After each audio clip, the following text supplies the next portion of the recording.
Hey guys, what's going on? Kind of a 2.0 version to my top 3 health hacks as a busy entrepreneur. Things that I mentioned in another YouTube video. Click the link and you can check that one out. And but really it came down to 3 things. 1 is your sleep and your rest. 2 is your nutrition. And 3 is your activity. And so I want to take this to another level of just going a little bit deeper, more so than what I mentioned in that video. So initially, I talked about sleep being the most important. You can go longer without food, longer without exercising than you can go without sleep. So sleep is the most important. How do you know you're getting good sleep? I mentioned, hey, I try to get 8 hours of sleep every single night. But what I do is I use the Oura Ring, and there's a couple different wearable technologies out there that can tell you how well you slept the night before. But I wear the Oura Ring in order to give me metrics and quantifiable performance on how my sleep went. Did I get enough sleep? Obviously, I could wake up feeling pretty well rested, but sometimes it tells me things like my heart rate variability and what my resting heart rate was and how much REM sleep I got, how much deep sleep I got, to go a little bit deeper on how well my recovery is. And by the way, I don't have an Oura Ring. It's not sponsored by Oura Ring. I don't have some sort of affiliation with them. I've just been wearing it for several years, and I don't know. I like it because it's not another watch. I like to wear regular watches as opposed to like a wearable technology watch. So this is the Oura Ring app, and on the home screen it shows me what my readiness level is for today. So it's pretty good. I had a really intense workout yesterday. I'll show you that in a second. And I slept pretty well, 84 out of 100. So I'm going to go over to the sleep. And when I look at sleep, it shows what my total sleep was. So last night I got 8 hours, 3 minutes. My sleep efficiency was 89%. My resting heart rate was 40 beats per minute. And again, my sleep score was 84. So the sleep contributors that give you that sleep score go over many. So it's like, what was your total amount of sleep? The efficiency of the sleep, and you can, what does efficiency mean? I click on it. Sleep efficiency reflects the percentage of time spent asleep compared to time spent awake while in bed. So are you tossing and turning and that kind of stuff. Restfulness is another indicator of tossing and turning. REM sleep is really important because that's what repairs the brain. And typically at the end of the night is when you get majority of your REM sleep. So if you wake up early, like to an alarm clock, which I did last night, or I guess this morning, I didn't get as much REM sleep because that always comes at the real tail end. If I sleep in over the weekend and I get a really good night's rest, that's when the rest of my REM sleep. And usually between REM and deep sleep, you want a total of about 3 hours per night. The deep sleep is what gives you recovery physically for your body. And that usually happens earlier in the night. And so I got almost 2 hours of deep sleep and only 30 minutes of REM sleep. And then down here, it shows you, if I keep on scrolling, time of sleep. The dark blue is that deep sleep, I get most of that at the beginning of the night. REM sleep was towards the end of the night. Because I woke up to an alarm clock, I didn't get a lot of REM sleep. So I usually get pretty good deep sleep during the week because I do a couple pretty rigorous workouts and get a lot of steps in. And so my body really focuses on the deep sleep. And then on the weekends, usually I catch up on the REM sleep when I sleep in a little bit. And then here, this shows my resting heart rate, 40 beats per minute. And then my heart rate variability, which is essentially an indicator of how much like physical and mental stress you can take on. So my max was 126, average was around 71.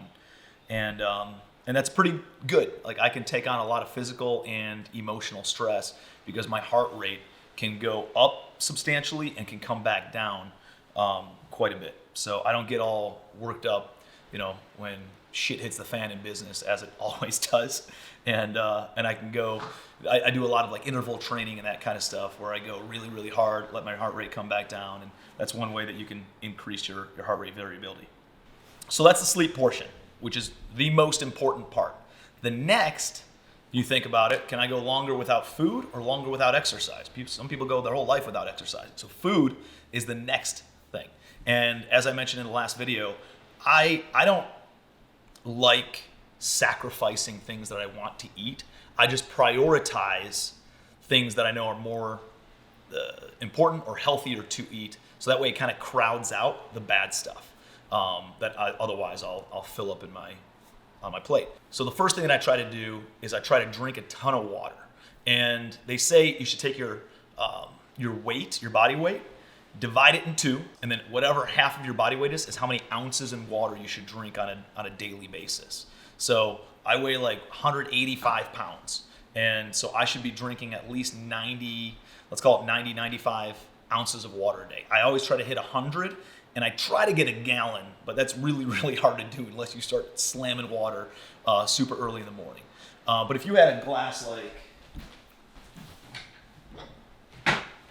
this is like, what's this called? Like a British pint or something like that. An imperial pint is what this is called. And it's just shy of 20 ounces. I think it's like 19 ounces. And so I need to slam out at least 5.5 of these per day, which I do. Now, again, taking it another level deeper is I have a water filtration system. There's a lot of crap that's in the water system. People flush medicine down the toilet, and people flush birth control down the toilet, and things like that. And there's lead in the pipes. There's ground seepage from people utilizing fertilizers and pesticides that can seep into the water system. And you see a lot of the cancer stuff that pops up is because, and it happens in families that start getting sick because they're drinking out of the water system. They don't have a good filtration system.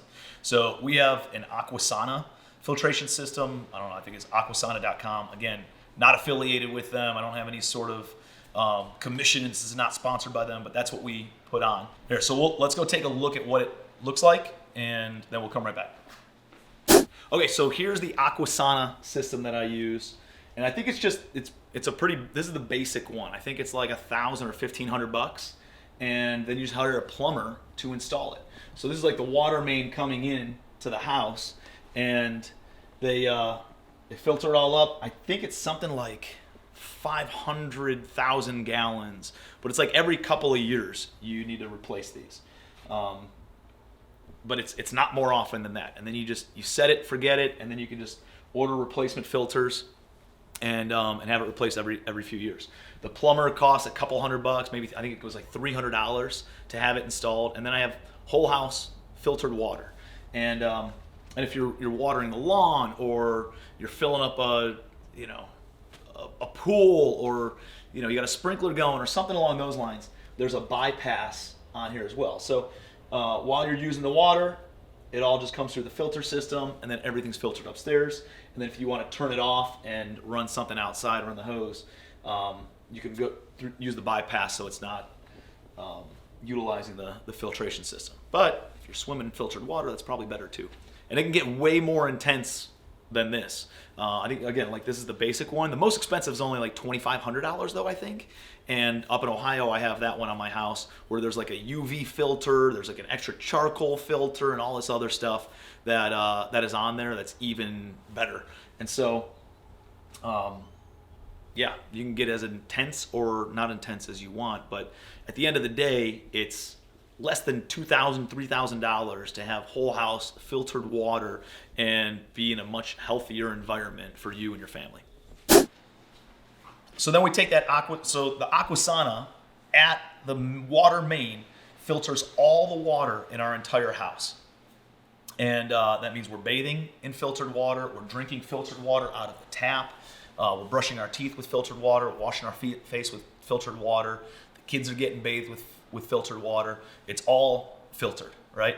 And but the filtration can also take some of the healthy minerals and stuff out of the water. So this is what we add in. And I just do a couple of drops of this.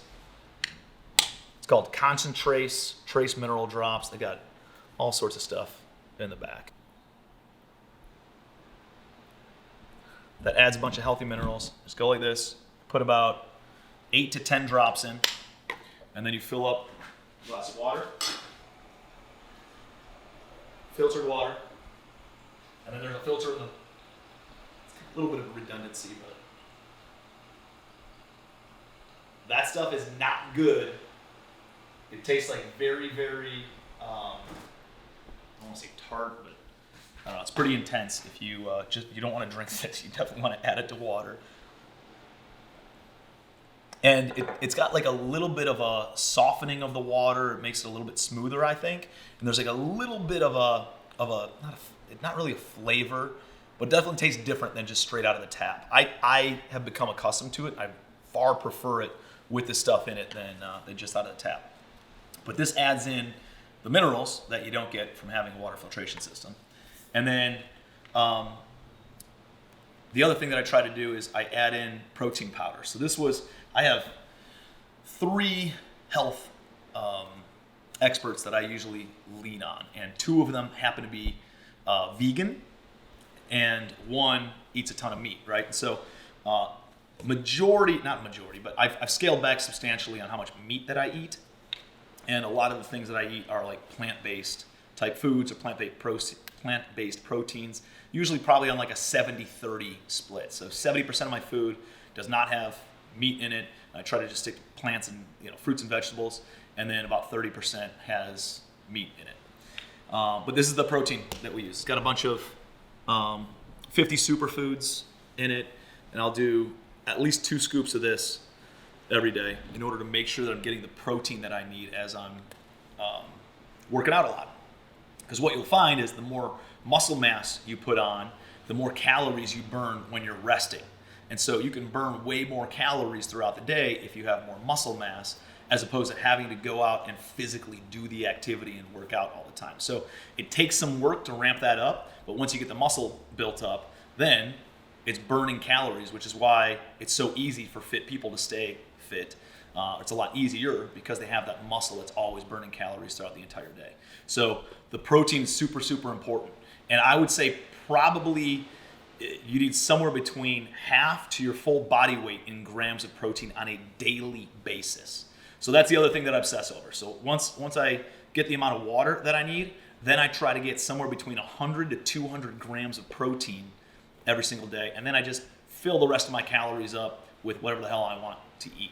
But that makes sure that I'm getting enough water, right, to filter out the system, and then also enough protein to feed the muscle, so that way I'm building more muscle and burning more fat. And Alex Hormozy, who I've mentioned a couple times, dude that I have a ton of respect for, and I saw a video similarly, him talking about something like that. He says never skip dessert. He's been eating dessert every single day for 20 years. But he prioritizes this other stuff. He just obsesses over protein. He makes sure that he eats 200 grams of protein every single day. If those 200 grams of protein, use up 1,300 calories, then he leaves the other 700 calories of his 2,000 calorie diet to eat whatever the hell he wants. So if that's dessert, it's dessert. If it's bacon, it's bacon. If it's a bunch more fruits and veggies, then it can be that. And he's fine with that. And I agree. I think that's a really good way to look at it, of making sure you're doing the stuff that is most important, and then those good habits will crowd out the bad habits.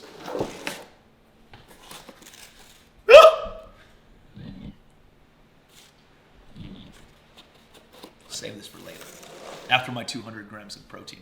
Okay, and then the third piece is the activity piece. And again, I don't think you have to go and push weights for 6 hours every single day, or even 2 hours every single day, or even an hour every single day. Maybe a few times a week you get an active workout in. I try to work out 3 to 5 times a week, where I'm actively going out and working out and getting a good, whether that's weightlifting or cardio workout in. And then more importantly, the number one thing that I try to do is just get 12 to 15,000 steps in every single day. And so like your wearable technology can also measure that. Here's what it looks like in the Aura app. I can click on activity, and it shows yesterday, check this out, I got 15,337 steps. I got a workout in yesterday, and I just moved a lot. I took a walk on the beach at least once, maybe twice yesterday. Not far, but I walked, 0.3 of a mile up, 0.3 of a mile back twice, and then just walking around in your human daily needs, taking care of the kids and walking to the car and pacing on a phone call, started burned out a bunch of steps. And that my total calorie burn was 3,700 calories yesterday. Now, I didn't consume that many calories, and it says for about every 3,000 calories that you burn above what you consume, right? Then you burn about 1 pound of fat. So if you're in a calorie deficit every day where you're burning 3,000 calories and only consuming 2,000, it would take 3 days to burn 1 pound of fat. And so obviously, if you get a lot of these steps in, you're going to see here, I got 13,000 steps and burned 3,300 calories the day before. Burned almost 3,500 calories, got 17,000 steps. That was a cardio day. I went to the track and walked and jogged about 4 miles. Day before that, 18,800 steps, burned 3,400 calories. I didn't even work out. That was doing housework just in the yard, around the house, and then I had my son's birthday party.